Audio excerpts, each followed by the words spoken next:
فرض کہلاتی ہے، اور واجب وہ ہے جو ذہنی نصوص کے ساتھ ایک شے کو ثابت کیا جائے یا آیات یا احادیث متواترہ سے جو ثابت ہو وہ واجب کہلاتا ہے۔ یہ تو اس کا علمی جواب ہے۔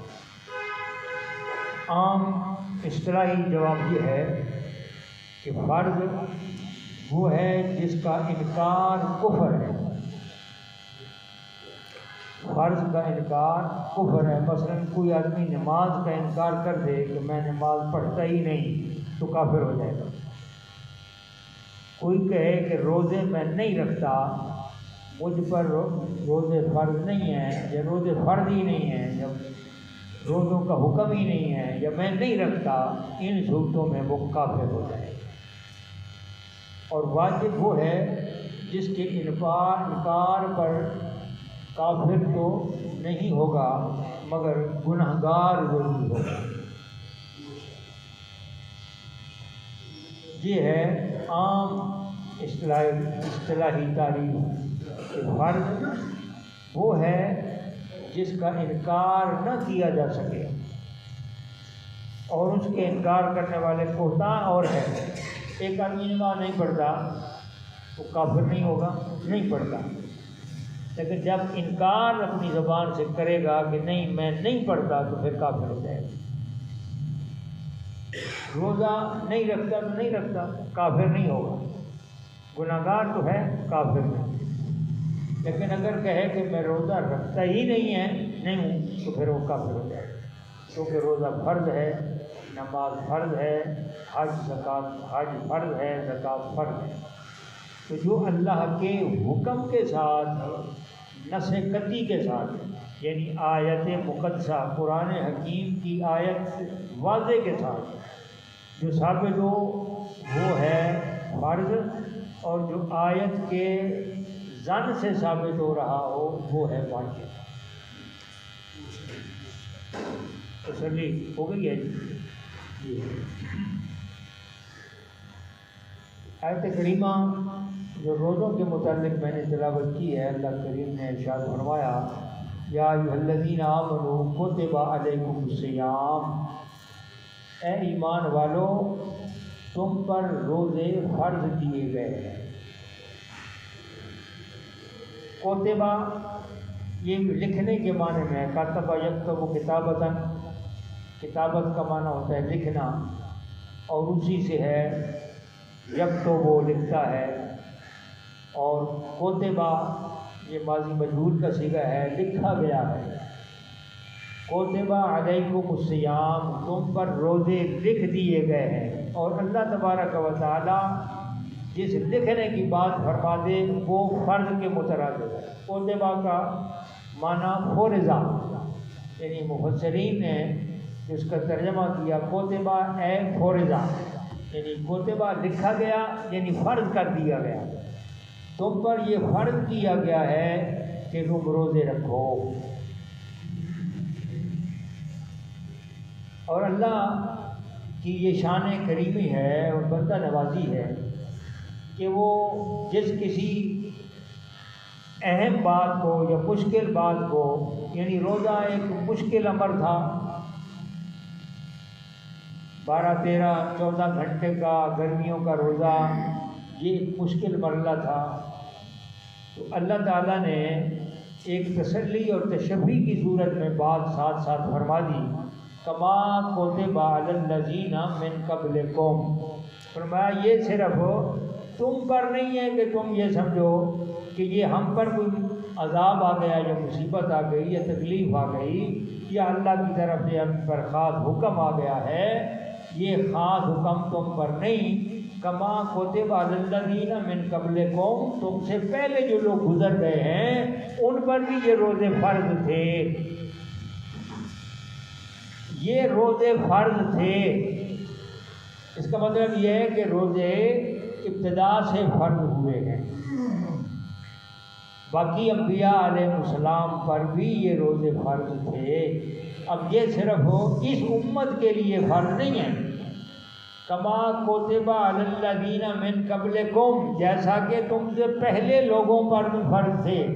یہ اللہ کی ایک تسلی اور تشفی تھی اپنے بندوں کو اور حضور کی امت کے لیے تسلی کی بات فرمائی ہے کہ تم پریشان نہ ہو کہ تمہیں چند گھنٹوں کے لیے منہ بند کرنے کا حکم دیا گیا اور حوائج ضروریہ یعنی خواہشات ضروریہ سے تمہیں روک دیا گیا، تو یہ کوئی تمہارا روکنا تمہارے لیے مصیبت کی بات نہیں ہے یا پریشانی کی بات نہیں ہے، بلکہ تم سے پہلے لوگوں کے لیے بھی یہ چیزوں کو فرض کر دیا گیا۔ اور پھر ساتھ آگے کو اور بیان کر دیا، کیوں، وجہ کیا ہے؟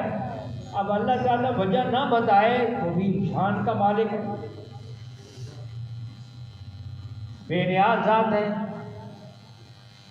الصمد ہے، بے پرواہ ہے، مستغنی ہے، اسے کوئی پرواہ نہیں کسی شے کی، بے نیاز ہے، مگر یہ اس کی شان بندہ پروری ہے، یہ اس کی شان بندہ نوازی ہے، یہ اس کی شان کریمی ہے کہ اپنے بندے سے بات جب کرتا ہے تو پورے دلائل کے ساتھ کرتا ہے، تاکہ میرا بندہ میری بات ماننے میں کسی صورت میں بھی دلائل کی صورت میں پیچھے نہ رہ جائے، بلکہ اس کا ذہن مطمئن ہو کہ جو میں حکم دے رہا ہوں وہ میرے حکم کو قبول کرے، سر و چشم قبول کرے، بلا تعمل قبول کرے، تاکہ کسی قسم کا اس کے اندر تردد واقع نہ ہو۔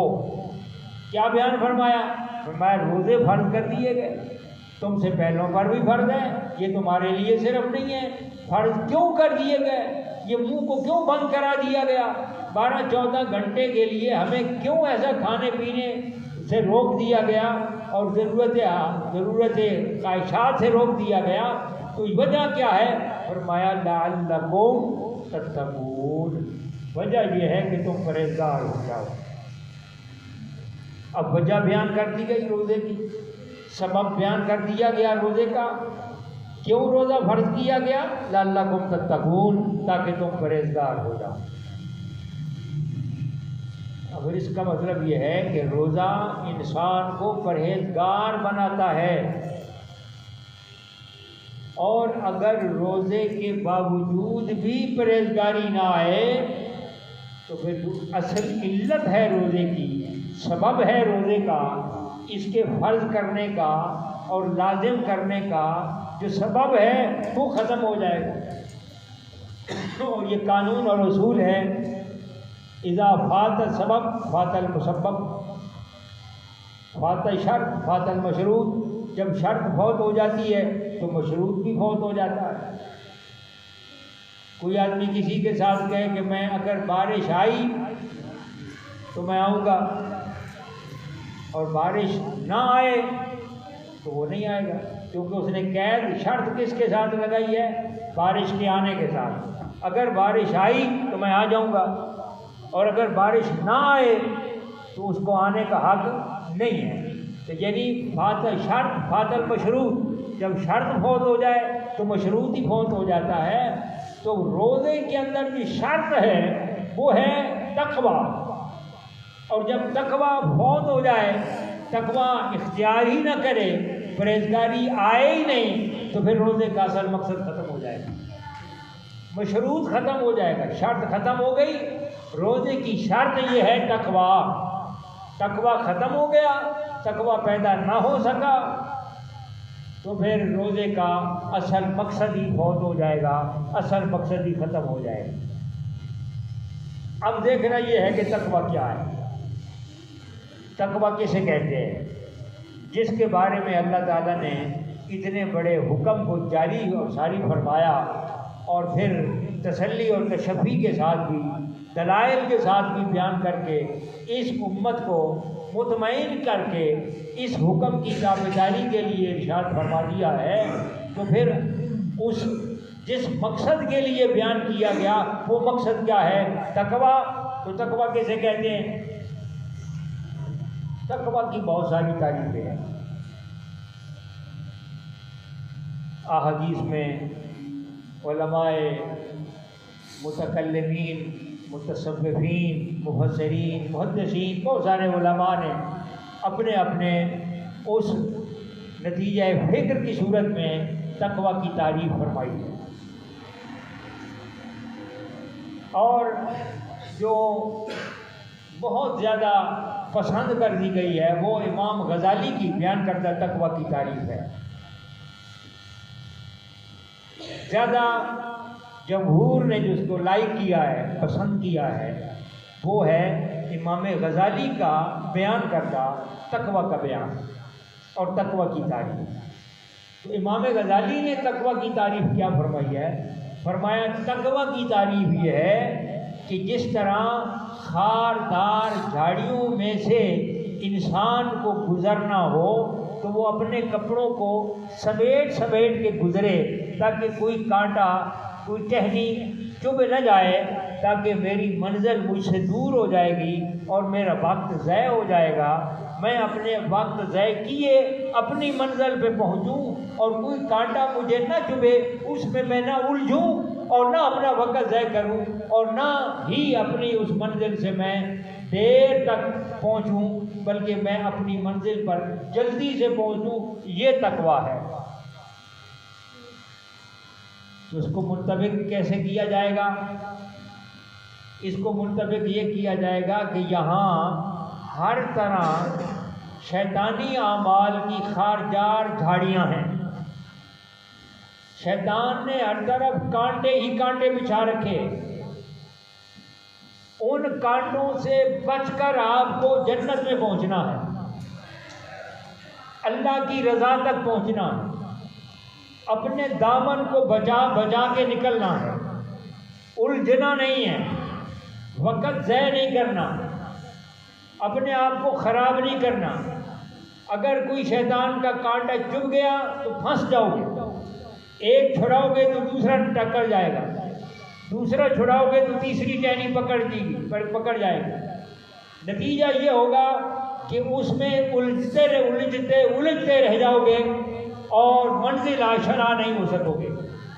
یہ امام غزالی نے تقویٰ کی تعریف کی ہے کہ انسان کسی ایک شیطانی فعل کے ساتھ بھی الجھے نہیں۔ جب اپنے دامن کو مکمل طور پر بچا لے گا، کوئی شیطانی اثر اس پر نہیں ہوگا، کسی شیطان کا کوئی کانٹا، چاہے وہ شراب کا ہے، زنا کا ہے، جوئے کا ہے، ڈکیٹی کا ہے، قتل کا ہے، فتنے کا ہے، فساد کا ہے، گالی گلوچ کا ہے، نافرمانیوں کا ہے، بے ادبیوں کا ہے، گستاخیوں کا ہے، بے نماز ہونے کا ہے، بے روزہ ہونے کا ہے، زکوٰۃ نہ دینے کا ہے، حج نہ کرنے کا ہے، گناہ کرنے کا ہے یا عمل نہ کرنے کا ہے، یہ کانٹا تمہیں نہ چبھے۔ اس سے جب تم بچ کر نکلو گے تو تمہارا تقویٰ ہو جائے گا۔ یہ سبب ہے روزے کا، اور یہ شرط ہے روزے کی، اور یہ علت ہے روزے کی کہ روزہ اسی لیے فرض کیا ہے لعلکم تتقون، تاکہ تم پرہیزگار ہو۔ اب اگر اس سے پرہیزگاری نہیں آتی، روزہ رکھنے کے بعد بھی گالی گلوچ ہے، روزہ رکھنے کے بعد بھی گلہ شکایات ہے، روزہ رکھنے کے بعد بھی بے ادبیاں اور گستاخیاں ہیں، روزہ رکھنے کے بعد بھی کوئی اور قسم کے گناہوں میں انسان غرق ہو گیا یا اپنے گناہوں سے اپنی جان نہ چھڑا سکا، تو پھر روزہ رکھنے کا فائدہ ہی کوئی نہیں، کیونکہ روزے کا سبب ہے تقویٰ پیدا ہو کر۔ اور ایک تقویٰ کی تعریف روزہ کے حوالہ سے یہ بھی ہے کہ انسان کو انسان کا درد محسوس ہو، انسان کو انسان کی تکلیف محسوس ہو، انسان کو انسان کی انسانیت کا خیال پیدا ہو جائے۔ یہ ہے تقویٰ کی تعریف میں شامل روزہ کے حوالہ سے، کہ روزہ اسی لیے فرض کر دیا گیا تاکہ انسان کو انسان کا درد محسوس ہو۔ پیاس والے کی پیاس کا احساس ہو، بھوک والے کی بھوک کا احساس ہو، مفلس کی مفلسی کا احساس ہو۔ وہ احساس پیدا کرنے کے لیے یہ روزہ فرض کر دیا گیا تاکہ انسان کے اندر انسانیت پیدا ہو جائے۔ اگر انسانیت پیدا نہیں ہو رہی تو پھر بھی اس کا مطلب یہ ہوا کہ روزے کا جو اصل مقصد ہے وہ فوت ہو گیا ہے۔ اصل مقصد روزے کا وہ فوت ہو گیا ہے، اور یہی وجہ ہے کہ اللہ کے نبی صلی اللہ تعالی علیہ وسلم نے ارشاد فرمایا، اتقوا النار ولو بشق تمرۃ، فرمایا آگ سے بچو، اتقوا النار، آگ سے بچو، ولو بشق تمرۃ، کھجور کا ٹکڑا بھی ہو تو آگ سے بچو۔ اب کھجور کے ایک ٹکڑے سے آگ سے کیسے بچا جا سکتا ہے؟ کیا مقصد ہے اس کا؟ ولو بشق تمرہ، شق اور تمرہ، کھجور کا ٹکڑا، کھجور کا حصہ۔ کیا مطلب ہے؟ ایک کھجور نہیں، کھجور کا ایک دانہ، اس ایک دانے کا کچھ حصہ اور اس کا ٹکڑا اگر وہ بھی تم کسی حقدار کو کھلا دو گے تو اللہ تم پر جہنم حرام کر دے۔ اتقوا النار ولو بشق تمرۃ، آگ سے بچو، کھجور کا ایک ٹکڑا بھی اگر تمہیں دینا پڑ جائے تو تم دے کر بھی آگ سے بچو۔ اللہ کے نبی نے اپنے کرم کے دریا بہا دیے ہیں، اور اللہ تعالیٰ کے فضل و کرم کے دریا دکھا دیے ہیں کہ دیکھو اللہ کی رحمت کے کتنے دریا ہیں، اس کے فضل و کمال کی کیا بات ہے کہ تم کھجور کا ایک ٹکڑا، کھجور کا دانہ تو بڑی شے ہے، ایک ٹکڑا بھی اگر کسی کو تم دے دیتے ہو تو تم سمجھو کہ تم پر جہنم کی آگ حرام ہو چکی۔ نعرہ تکبیر، نعرہ رسالت۔ یہ ہے اللہ تبارک و تعالیٰ کی کرم نوازیاں، اور یہ ہے روزہ، یہ ہے تقویٰ۔ جب یہ تقویٰ تم اختیار کرو گے تو اللہ تبارک و تعالیٰ تم پر رحمتوں کی بارشات نازل فرمائے گا، تمہارے من پر ایسی رحمتوں کی بارشیں نازل ہوگی کہ قبر میں جاتے ہوئے فرشتے تمہارے لیے استغفار کریں گے۔ اللہ سمجھنے کی توفیق عطا فرمائے۔